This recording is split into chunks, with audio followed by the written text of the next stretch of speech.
2025 में पीएम मोदी के USA visit के दौरान इंडिया ने सबसे कॉन्सिक्वेंशियल ट्रेड डिसीजन लिया। ये डिसीजन किसी और के वोटर्स के लिए लिया गया। एक अग्रीमेंट पारिक्स वॉशिंगटन में साइन हुआ।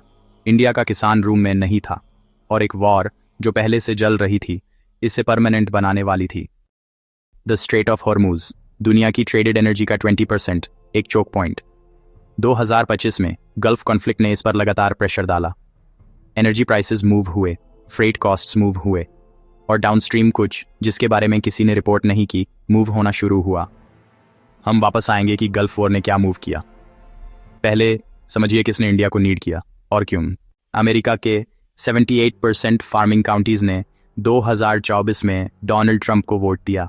Iowa, Illinois, Indiana, Nebraska, Kansas, corn, soybean, sorghum, ये क्रॉप्स इन स्टेट्स को बनाते हैं। चाइना ने 2018 में अमेरिकन सोयाबीन खरीदना बंद किया और कभी पूरी तरह वापस नहीं आया।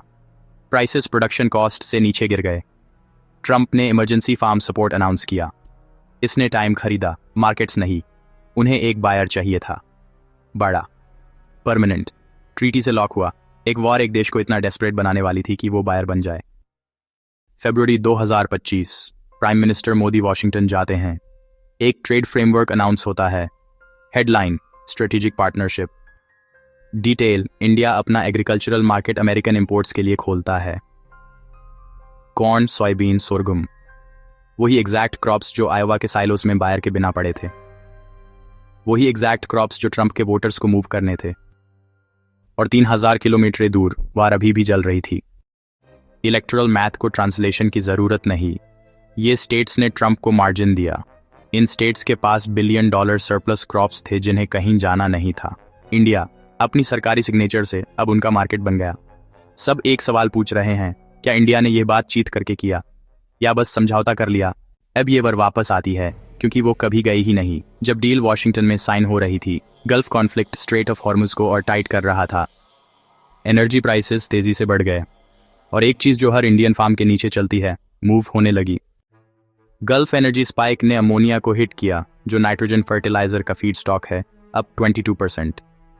इंडिया का फर्टिलाइजर आउटपुट एक ही महीने में 24.6% कोलैप्स हो गया। सबसे बड़ा फॉल जो कभी रिकॉर्ड हुआ। इंडिया की सरकार ने खरीफ फर्टिलाइजर सब्सिडी 12% बढ़ा दी।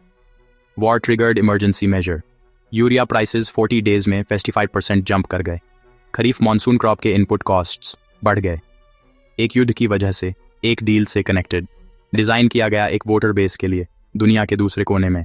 हेडलाइंस ने जो कनेक्ट नहीं किया वो ये है, वॉर ने इंडिया के फर्टिलाइजर इनपुट्स को महंगा बनाया। डील ने इंडिया के फार्म गेट्स को चीपर अमेरिकन इंपोर्ट्स के लिए ओपन कर दिया। Higher input costs, lower output prices. India का किसान दोनों तरफ से मारा गया एक साथ। दोनों प्रेशर्स 2025 में लिए गए डिसीजंस तक ट्रेस होते हैं।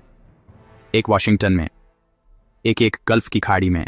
यूरिया फरवरी में $510 पर टन, अप्रैल में $950 पर टन।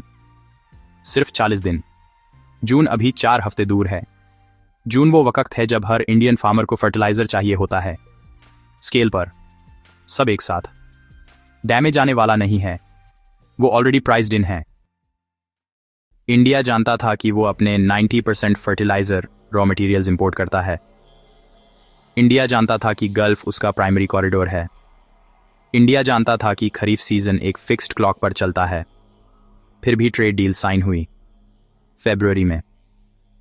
एक भी ऑल्टरनेटिव कॉरिडोर सिक्योर होने से पहले, एक भी अमोनिया सप्लाई एग्रीमेंट लॉक होने से पहले, एक भी फार्म गेट प्रोटेक्शन टेक्स्ट में लिखे जाने से पहले।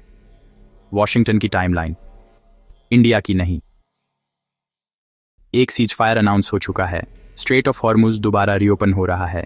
वॉर फिलहाल पॉज पर है, पर यूरिया अभी भी $950 पर टन है। खरीफ सब्सिडी फिर भी 12% बढ़ाई गई।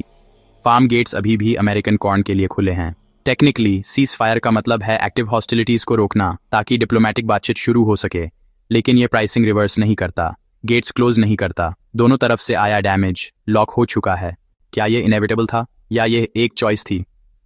क्योंकि कहीं आयोवा में एक फार्मर अपना सरप्लस मूव कर रहा है और कहीं इंडिया में एक किसान उसका पैसा दे रहा है। इनमें से एक रूम में था जब डील साइन हुई, दूसरा नहीं था।